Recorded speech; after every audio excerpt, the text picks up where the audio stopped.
If you want to make a man obsessed with you, you must first become the kind of woman who is not obsessed with him.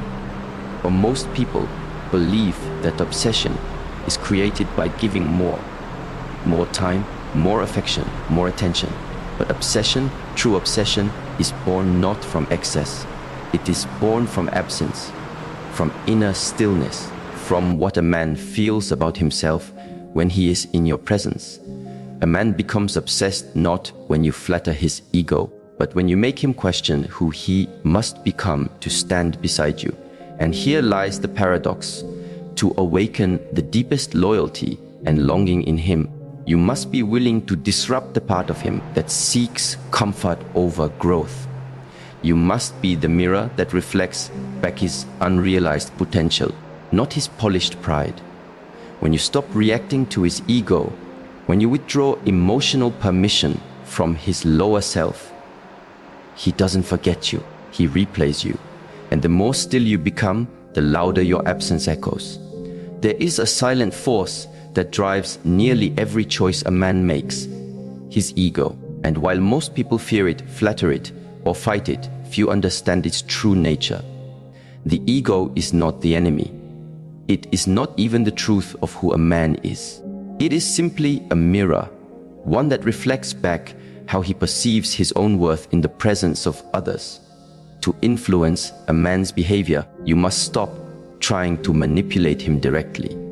Instead, understand what version of himself he sees when he is with you.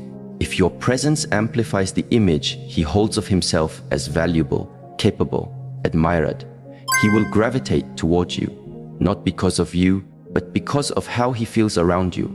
Conversely, if your presence disrupts that image, challenges it, questions it, exposes its fragility, his ego will flinch. But over time, if he is a man of substance, he will not run from that reflection. He will obsess over it. He will seek it, not because it flatters him, but because it awakens something he has not yet mastered within himself. This is why some women are quickly forgotten and others, though they say very little, do very little, linger in a man's memory like an unanswered riddle.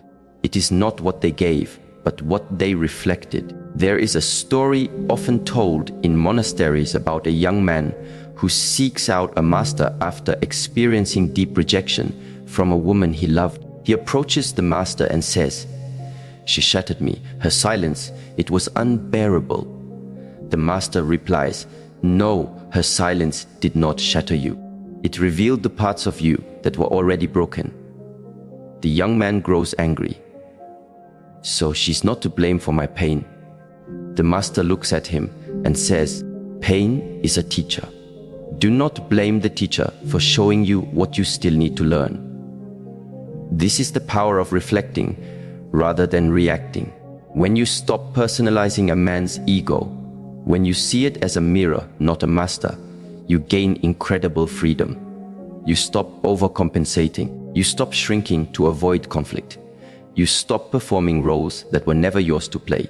Instead, you become grounded, clear, calm. There's a quiet kind of strength in a woman who no longer dances for approval.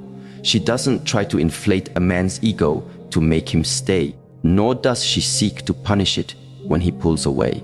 She simply mirrors back whatever truth he is unwilling to face within himself, and that, paradoxically, is what makes her unforgettable. A man's ego, by design, resists what it does not understand. But once he begins to associate your presence with deeper self-awareness, something subtle begins to shift. He may resist at first. He may even retreat. But if he has the capacity for growth, your presence will plant a seed in his mind that grows quietly in his absence. He will begin to question himself, not in the way that weakens him, but in the way that evolves him. The greatest impact you can have on a man is not through your words, but through your state of being. You do not have to be loud to be heard. You do not have to be dramatic to be felt. You simply have to be aligned, inwardly still, emotionally sovereign, boundaried in your energy, yet open in your presence. When a man experiences this, he realizes that you are not seeking to control him. You are inviting him to meet you where depth resides. This requires discipline. It requires patience, and it requires emotional maturity, especially when his ego reacts with defensiveness, withdrawal, or false bravado. But if you respond with stillness rather than reactivity, you teach him something profound. You teach him that not everything is about him. You teach him that your peace is not a reaction to his behavior.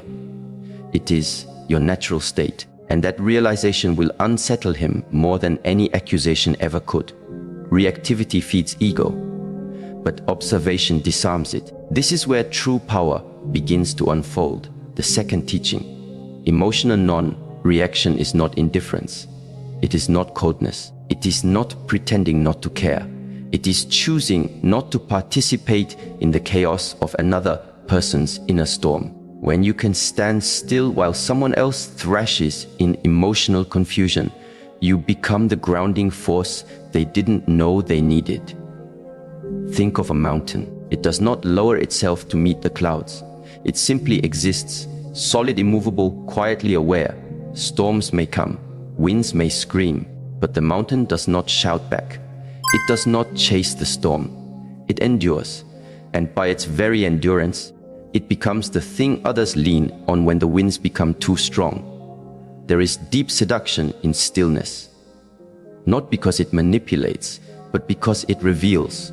When a man throws his emotional energy outward, through anger, silence, or detachment, and you do not match it with your own emotional chaos, something remarkable happens. His energy returns to him. He is left to feel the full weight of his own projection. And in that space, he is forced to confront it. This is the mechanism by which obsession forms. Not through control, but through inner mastery. There's a neurological process called mirror neurons, cells in our brain that allow us to mimic the emotional states of those around us. When you remain emotionally still, the person in front of you cannot escalate. His nervous system begins to cope, regulate with yours. This is not philosophy. This is science. You calm him not by saying, calm down, but by embodying calmness. But here is the deeper layer. When you withdraw emotional reactivity from a man who thrives on ego reinforcement, you remove his ability to define himself through your response. He can no longer measure his worth by whether you chase, argue, or cling. And in that absence, he begins to seek a new mirror, either from within himself or once again from you. But this time, he must approach with a different energy, less performance, more presence. There was once a woman who dated a man very much ruled by his ego. He was charming, powerful, and deeply insecure. Whenever he felt her pulling away, he would flood her with affection. And whenever he felt secure again, he would withdraw. One day, she stopped reacting. She stopped trying to decode him, fix him, or soothe his ego. Instead, she focused on her breath, her posture, her internal stillness. She became rooted in herself, and suddenly, he became agitated, confused. Why wasn't she responding? Why wasn't she reacting? He came to her and said, "Do you even care?" She looked at him gently and said, "I care deeply, but I no longer react from fear. I listen now to what your energy says more than your words." He stood in silence, stunned. For the first time, he felt seen, not in the way that made him feel adored, but in the way that made him feel exposed. You see, to hurt a man's ego is not to insult him or belittle him. That's immature and unwise. To hurt a man's ego, if it is to have any transformational value, is to stand so deeply in your own truth that the false part of him has nowhere left to hide. You don't raise your voice, you raise your vibration. And in that elevation, he must choose to rise with you or fall away. But do not fear the falling away. That too is wisdom, because the more you react from emotion, the more you blur the lines between what is yours and what is his. You begin to carry his insecurities as your own. You begin to walk through life adjusting your light so it does not offend his shadow. And this is not love. This is spiritual codependency. When you instead choose clarity over chaos, self-possession over performance, and silence over shouting, you reclaim a kind of power that cannot be taken, only recognized. There is an old Taoist phrase: when nothing is done, nothing is left undone. In relationship terms, this means when you stop trying to control how someone sees you or how they behave, you become free, and that freedom becomes your magnetism. A man who is truly meant for you will not need constant ego maintenance. He will not demand that you coddle his wounds at the expense of your own peace. Instead, he will be drawn to your stillness as a reminder of what is possible within himself. He will seek your presence not because it flatters him, but because it grounds him. And if he is not yet ready for that kind of growth, then your stillness will disturb him. But disturbance is not a bad thing. Many people awaken not through comfort, but through disruption. What happens when you withdraw emotional validation from a man's lower self? He will test you. He will poke at your boundaries. He will try to recreate the emotional drama that made him feel powerful in the past. But if you no longer feed that pattern, he will either evolve or he will exit. And both outcomes serve your path. Remember, love is not found in how much you bend. It is found in how deeply you are rooted. When the wind blows hardest, you will know you are growing when your calmness begins to unnerve those who once controlled you through chaos. This is not cruelty. This is clarity, and the man who learns to stand beside you without needing to dominate you, that is the man whose obsession will be rooted in respect, not possession. Let this be your practice, not to suppress emotion, but to master it, not to deny love, but to refine it, not to break a man down, but to rise so fully into your own presence that only the part of him worthy of you remains. And this is where the next teaching begins to unfold. In a world where attention is the new currency, understanding its role in the dynamics of desire becomes not only powerful, it becomes transformative. A man's ego does not feed primarily on love. It feeds on attention. It feeds on emotional response, on being seen, acknowledged, and validated. And when this attention is given without discernment, it loses its value. What is abundant rarely inspires obsession. It simply becomes part of the background noise of his life. But when your attention is withdrawn, not out of punishment, but out of self-honoring, you shift the very axis of the relationship dynamic. Attention is a form of energy. Where you place your attention, you place your life force. And when a man senses that your attention is no longer tethered to his behavior, he begins to experience a strange but deeply unsettling silence. Not a silence of sound, but of ego disconnection. That space, that absence, creates a vacuum. And the ego hates vacuums. It will rush to fill it with explanation, performance, or provocation. But if you have anchored yourself in emotional clarity, you will not rush to fill it with comfort. This is the moment when many women struggle. The impulse to explain, to fix, to reassure. It rises quickly, especially for those conditioned to keep peace through pleasing. But you must understand, in this moment, silence is not absence. It is instruction. It teaches him that your energy is not to be consumed mindlessly, that it is not on demand, that it is sacred. There's a story of a woman who once gave everything to her partner: time, praise, affection, devotion. He admired her, but never valued her. One day, she stopped over giving. She stopped explaining. She started simply being present in her own life. She began tending to her own soul instead of managing his emotions. And suddenly, he became attentive, curious, even restless. He said, "You feel far away." And she replied, "I am just no longer constantly arriving in your world. I am arriving in mine." Attention that is always given becomes invisible. but attention that is earned becomes a treasure. This is not about playing games. It is about restoring balance. When a man feels he has constant, unchecked access to your emotional energy, he may unconsciously devalue it, not because he is unkind, but because the human mind does not easily honor what it believes is permanent. In psychology, this is called hedonic adaptation, the tendency for people to return to a baseline level of contentment even after positive events. What was once exciting becomes familiar, and what is familiar becomes background noise. When you understand this, you stop over-explaining your worth. You stop rehearsing your value. Instead, you allow absence to do what presence could not. You allow silence to speak louder than your words. Men are not wired, biologically or emotionally, to pursue what they already believe they possess completely. When you remove the thrill of pursuit, when everything becomes known, predictable, instantly available, you eliminate the mechanism that triggers deep psychological attachment. Scarcity, when used with wisdom, breeds value. This is why obsession is often not about the person. It is about what they represent. If your attention becomes associated with emotional safety, inner challenge, and spiritual depth, it becomes more than desirable.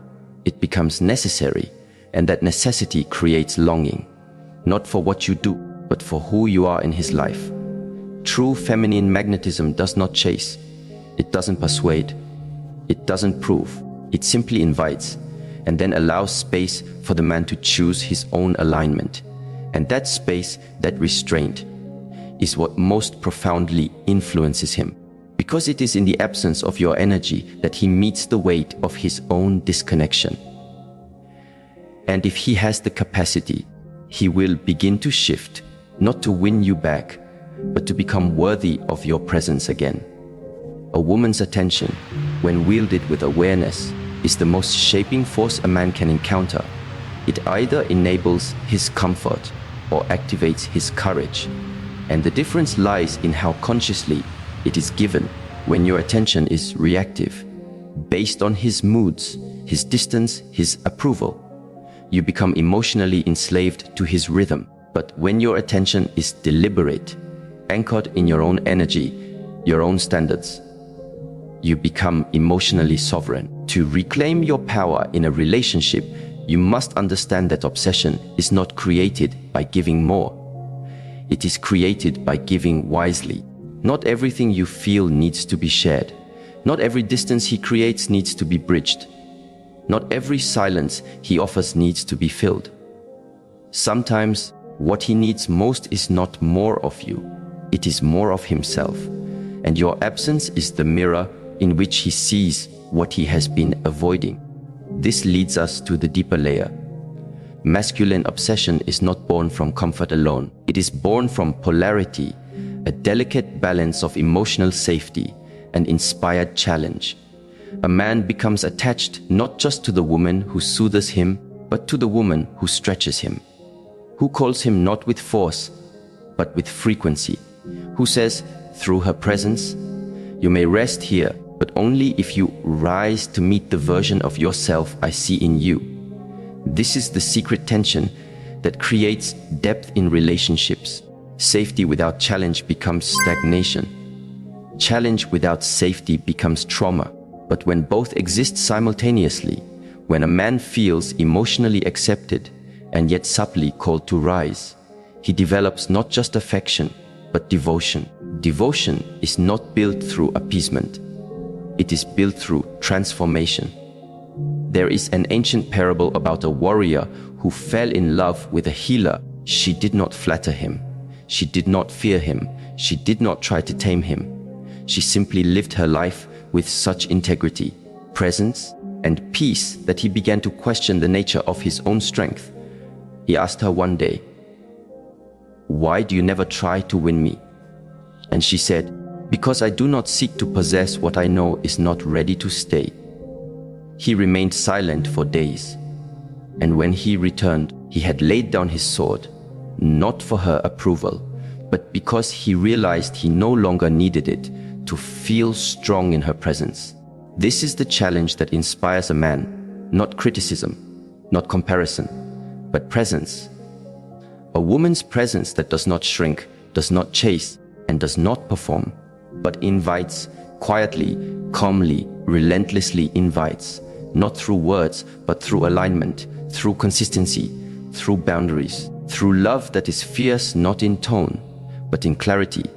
Men are wired, psychologically and biologically, to seek growth through resistance. In the gym, muscles are built through tension and release.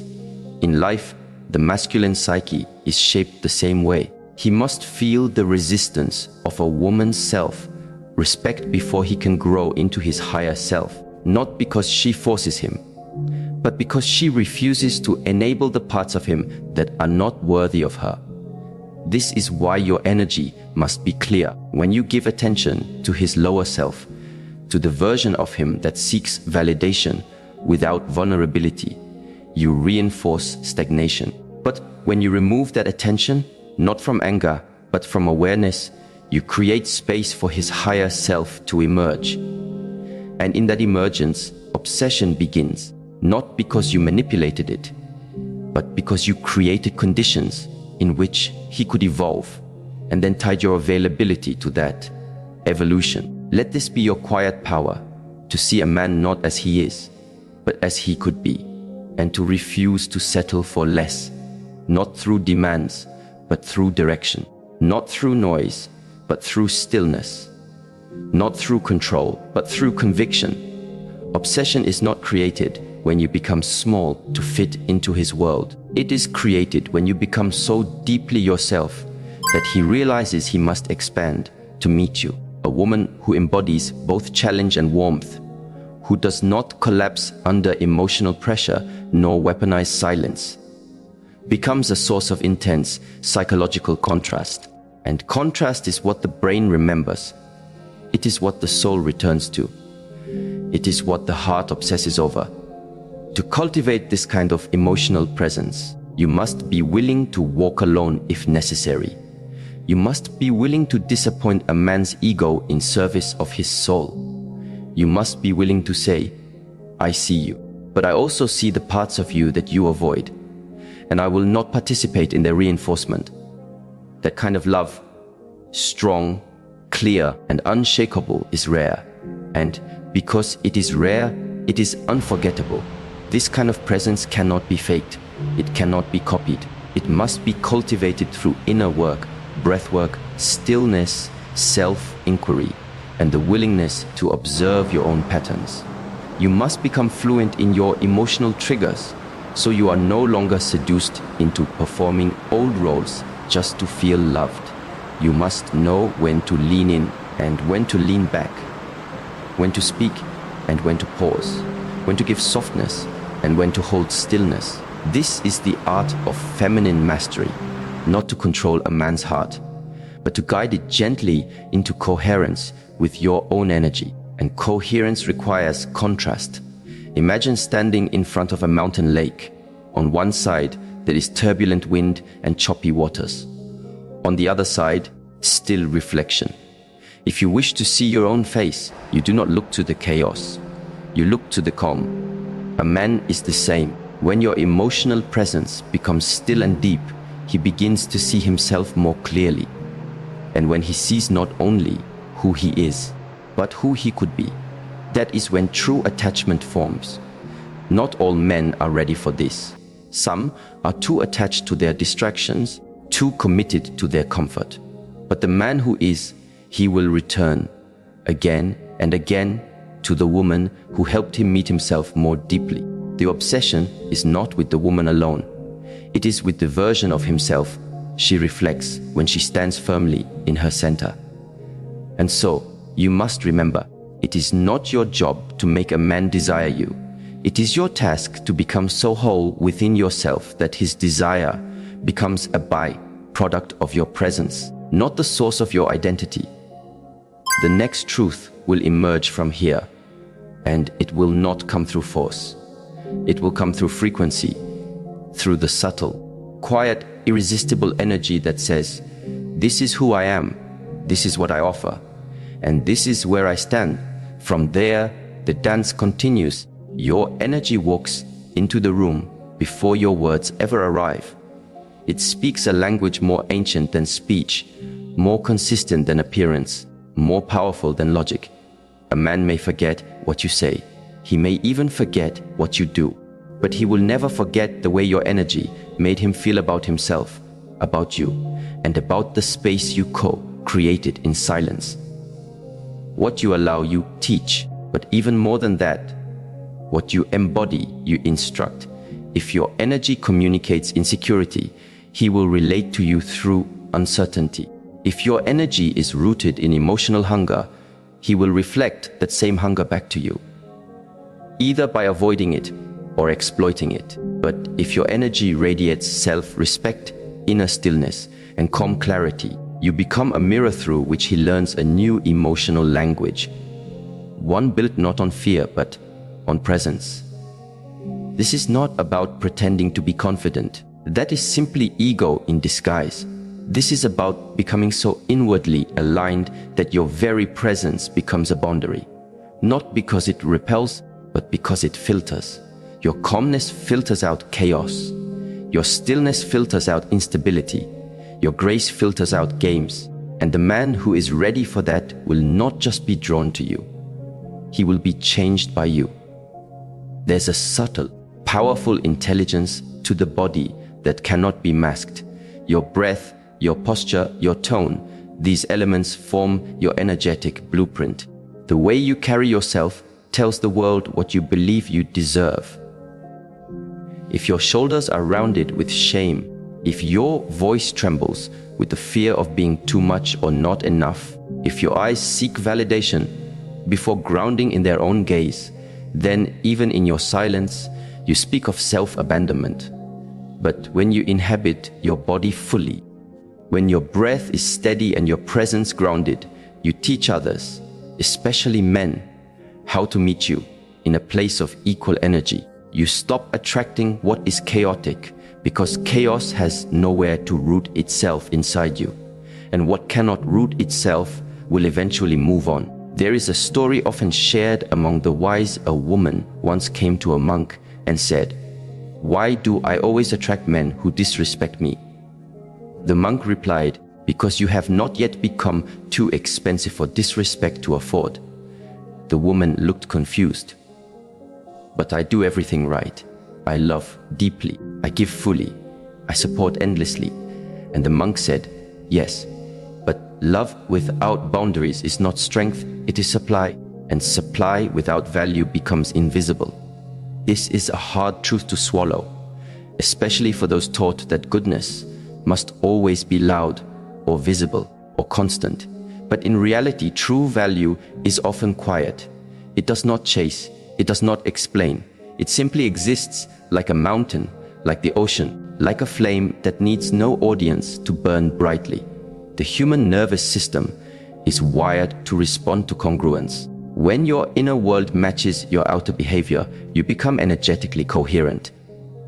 This coherence is magnetic. It draws in people who are themselves seeking alignment. But when your words say, "I am whole," while your energy pleads, "Please choose me," there is incoherence. And that incoherence repels authenticity while attracting confusion. People will always meet you at the level of energy you hold about yourself. If you believe, even subtly, that love must be earned through suffering, you will unconsciously teach others to make you suffer before they love you. If you believe that peace is boring, you will draw in drama and chaos to simulate aliveness. If you believe that being needed is the same as being valued, you will find yourself in relationships where you are constantly overextending yourself just to feel seen. But when you begin to shift your internal posture, when you start inhabiting the truth that you are already whole, you send out a signal that is unmistakable, not loud, but steady. It says, "This is my standard, not just for how others treat me, but for how I treat myself." And that signal changes everything. A man will respond to your self-respect in one of two ways. If he is emotionally immature, he will feel threatened. He will try to undermine it, distract you from it, or make you question it. But if he is emotionally mature, if he is seeking truth more than control, he will rise to meet it. He will feel both safe and challenged in your presence, not because you are trying to change him, but because your energy invites him to remember who he really is. This is not manipulation, this is mastery, and mastery begins in the body. You must understand, the body is not separate from your emotional energy. It is the transmitter of it. When you are afraid to speak, your throat tightens. When you betray yourself, your stomach churns. When you abandon your needs, your breath shallows. These are not accidents, they are messengers. And when ignored long enough, they become habits. Energetic habits that inform how people experience you. Start with your breath, slow it down, deepen it, let it drop into the belly. This alone shifts your nervous system from survival mode into connection mode. In survival mode, you seek to please, to avoid conflict, to chase validation. But in connection mode, you listen, you feel, you respond rather than react. Now observe your posture. Are you shrinking to avoid being seen? Are you leaning forward to chase approval? Or are you upright, relaxed, open, signaling both availability and sovereignty? Then your tone. Speak slowly, speak clearly. Do not rush to fill silence. Silence is your ally. It is not emptiness, it is space. And space is sacred. The woman who can sit in silence without panic is a woman who has befriended her own company. And a woman who enjoys her own presence becomes incredibly attractive, not because she needs nothing, but because she has made peace with everything. The energetic foundation of attraction is safety. Not safety in the sense of protection from harm, but safety as in, I feel fully accepted in your presence. But acceptance does not mean tolerance. It means honesty. When a man feels that your energy is clear, that you will not betray yourself just to keep him comfortable, he begins to trust you. Not because you agree with him, but because you are true to yourself. And trust is the birthplace of obsession. Not lust, not admiration, but obsession. The kind that lives quietly in the corners of his mind long after you've left the room. The kind that is not born of drama or possession, but of reverence. This kind of energetic authority cannot be faked. Men can feel the difference between a woman who speaks boundaries but vibrates insecurity, and a woman who speaks softly but holds energetic certainty. The latter is far more powerful because her strength does not come from defense. It comes from embodiment. There's a woman I once knew who never raised her voice, never competed for attention, never explained herself. Yet in every room she entered, men noticed her. Not because she dressed to impress, but because she carried herself like someone who did not need to be chosen to feel complete. She walked as though she had nothing to prove, and so the world leaned in to prove itself to her. When you become still, deeply still, your energy begins to do the talking, and those around you will either harmonize with that frequency or fall away. Let them fall. You are not for everyone. You are for the few who can recognize what is rare. Energy is never neutral. It always communicates. If you find yourself repeatedly in relationships where your needs are ignored, where your voice is drowned out, where your worth is diminished, look not first to them, but inward.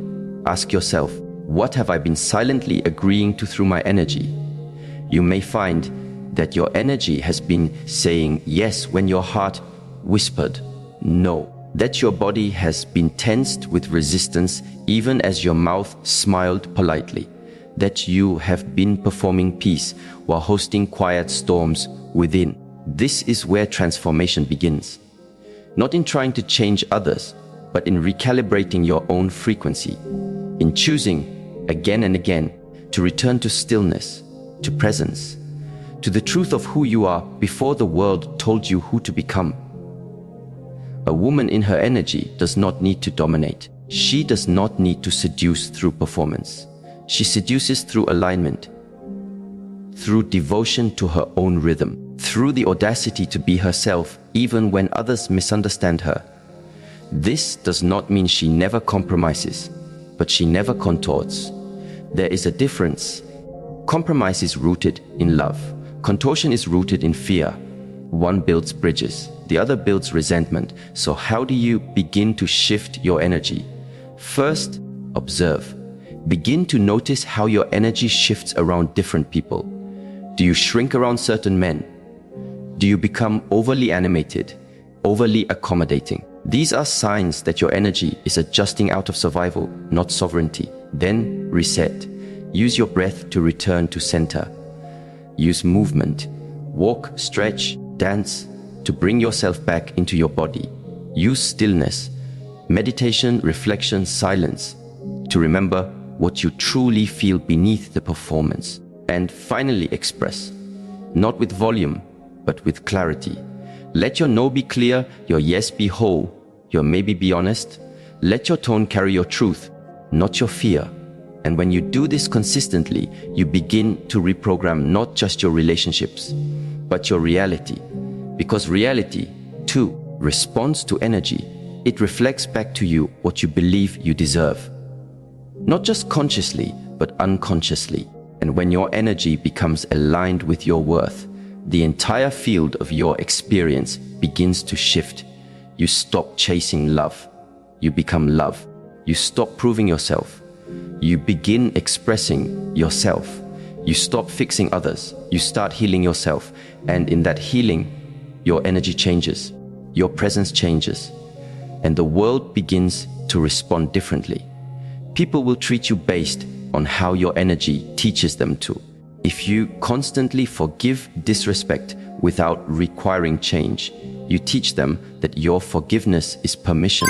If you constantly give more when they give less, you teach them that your love is conditional on your own self-neglect. But if you love with boundaries, if you give with awareness, if you speak with integrity, your energy becomes a force that reshapes the environment around you. Men, in particular, are sensitive to this. They may not articulate it, but they feel it. They feel when your energy is expansive or contracted. They feel when you are centered or scattered.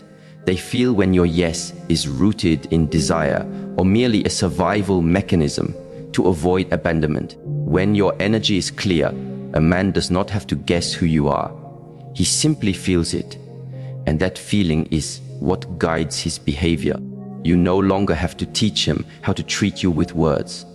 Your energy does the teaching. And so the question is never, why is he treating me this way? The real question is, what does my energy believe it deserves? From this awareness, the next path unfolds, and it unfolds not through explanation, but through elevation, through breath, stillness, and a quiet, unwavering decision to remember who you are, even when others forget. And as you return to that remembering, again and again, something powerful begins to shift, not just within you, but in everyone who enters your field. There is a kind of power that does not announce itself with words, nor rely on performance to make its presence known. It enters quietly, not to be seen, but to be felt. This power is stillness. In a world obsessed with doing, responding, reacting, and explaining, stillness is not just a refuge. It is a force. It is a deep, rooted strength that unsettles the uncentered, intrigues the emotionally hungry, and awakens those who are truly ready for depth. Especially in relationships, stillness is not passive. It is strategic, deliberate, and magnetic. Most people have never truly experienced the weight of their own silence. They fill space with noise because emptiness terrifies them. But in the absence of words, what rises is truth, and the truth is often difficult to sit with. This is why silence, when practiced with awareness, becomes one of the most effective forms of emotional clarity. It reveals who is listening, who is performing, who is uncomfortable, and who is aligned. In silence, you discover not only others, but yourself. Many women fear silence in relationships because they equate it with rejection, with coldness, with emotional distance. But silence is only harmful when it is a weapon. When silence is intentional, not as avoidance, but as clarity, it becomes an amplifier of presence. It teaches you how to sit with the discomfort of not being validated, not being chased, not being instantly understood. And in that discomfort, you find sovereignty. The stillness we speak of here is not merely the absence of speech. It is the stillness of emotional non-reaction, the stillness of inner alignment, the stillness of not needing to fix, explain, or prove anything. It is the space between your trigger and your response. It is the moment where you could raise your voice, but choose to raise your awareness instead. When you are still in the face of emotional chaos, you become the grounding force in the room. Others may not recognize it consciously, but on a biological level, they feel it. The nervous system craves regulation. It seeks resonance. And when your energy does not escalate with drama, it becomes a lighthouse for those who are lost in their own emotional turbulence. This is not just spiritual. It is physiological. Mirror neurons in the brain respond to the emotional states of others. When you are agitated, the other person becomes more agitated. When you are calm, they begin to settle. But here lies the difference if your stillness is fake. If it is layered with suppression, resentment, or hidden manipulation, people will feel that too. True stillness has no agenda. It does not try to control. It simply is. In relationships, especially romantic ones, silence and stillness can shift the entire emotional landscape. A woman who does not chase answers, who does not demand validation, who does not attempt to force emotional closeness, but instead allows space, breath, and reflection, communicates a message far louder than words. I do not need to be seen to know my worth. And this kind of presence is deeply disruptive to the male ego. When a man expects emotional drama and receives calm detachment, he is forced to confront himself, not because you punished him, but because you did not react. You left him alone with the only voice he cannot escape, his own. That voice will do one of two things. It will seek escape or it will seek growth, but both are revelations. Both reveal where he truly is within himself. There's a story of a woman who was constantly entangled in arguments with her partner. Every disagreement escalated. Words flew like daggers. Silence followed like a shadow. But one day, something shifted. She stopped engaging in the verbal warfare. Not out of defeat, but out of awareness. He expected a fight. She gave him presence. He expected accusations. She offered breath. When he raised his voice, she listened instead of defending. When he withdrew, she remained rooted instead of chasing. At first, he was confused, then frustrated. Then something remarkable happened. He softened. Without the stimulus of reactivity, he had to sit with the impact of his own energy. He had to meet himself. Stillness doesn't provoke change by force. It inspires it through reflection. This doesn't mean you tolerate abuse or disrespect. It means you choose your response from a place of power, not pain. You communicate through clarity, not chaos. You withdraw not to punish, but to preserve your peace. And in doing so, you invite a deeper kind of relating. One where connection is not sustained by performance, but by resonance. Stillness as a strategy is not about withdrawal from connection. It is about withdrawal from misalignment. It is not about emotional withholding. It is about energetic refinement. You stop reacting to his every emotional shift. You stop adjusting your presence to his absence. You stop being the echo to his noise. Instead, you become the silence that asks, without words, what are you truly saying beneath all of this? This kind of woman is not easy to forget. Not because she is loud, but because she is rare. She does not perform to be loved. She does not explain to be understood.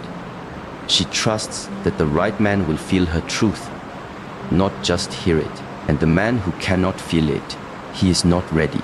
He is still in need of mirrors that reflect his performance, not his potential.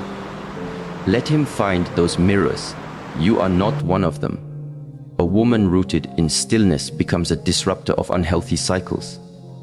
She does not play the role of rescuer, fixer, or emotional caretaker. She plays the role of herself, fully, unapologetically, quietly. Her silence is not absence, it is instruction.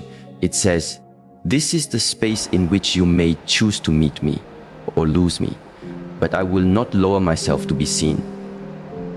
This kind of energy changes relationships. Men become more introspective around her. They speak less to impress and more to connect. They slow down. They listen more. Why? Because she is not pulling at them. She is not demanding anything. And in that non-demand, their defense is lower. Their own stillness begins to emerge. Not all men are ready for this. Many are addicted to chaos, to emotional adrenaline, to the high of conflict and reconciliation. They mistake drama for passion. They believe love must be loud to be real. And when faced with a woman who does not rise to their chaos, they may feel abandoned. Not by her, but by the emotional games that once made them feel in control. Let them feel that loss. It is sacred. It is instructive. Stillness reveals truth, and truth reveals compatibility. When you embody stillness, you begin to see things more clearly. Not just in him, but in yourself. You see when you are compromising out of fear. You see when you are speaking just to fill space. You see when your silence is pure and when it is poisoned by pride or passive aggression. And from that awareness, you evolve. Because stillness is not just a tool, it is a practice. It must be cultivated daily, through breath, through intention, through the willingness to be misunderstood in the short term in order to be deeply respected in the long term. It requires you to release the need to be right, to release the need to be immediately validated. It requires you to stop speaking just because there is discomfort in the room. And it requires you to hold space for others, not by rescuing them from their feelings, but by trusting their process. This is especially important with men. Men are often taught to hide their emotions beneath action, withdrawal, or silence. When you react to this with fear or chasing, you reinforce his belief that vulnerability is dangerous. But when you remain still, present, open, yet boundaried, you create the conditions for his deeper self to emerge. This doesn't happen overnight. It happens in moments. Small, quiet moments. He says something unkind, you breathe. He withdraws, you stay present. He tests your silence, you do not explain. In these moments, your energy is louder than his voice. He begins to associate your stillness with safety, with clarity, with truth. And in a world where most people react out of fear, your refusal to react becomes a sanctuary. Stillness is not the same as silence. Silence can be empty. Stillness is full of awareness, of power, of calm certainty. When you speak from stillness, your words land differently. They don't just reach his ears, they reach his body, his heart, his breath. He may not even understand why, but he will feel the difference. He will feel that you are not speaking from need, but from knowing. And that knowing is what creates lasting impact. Many women believe they must explain themselves to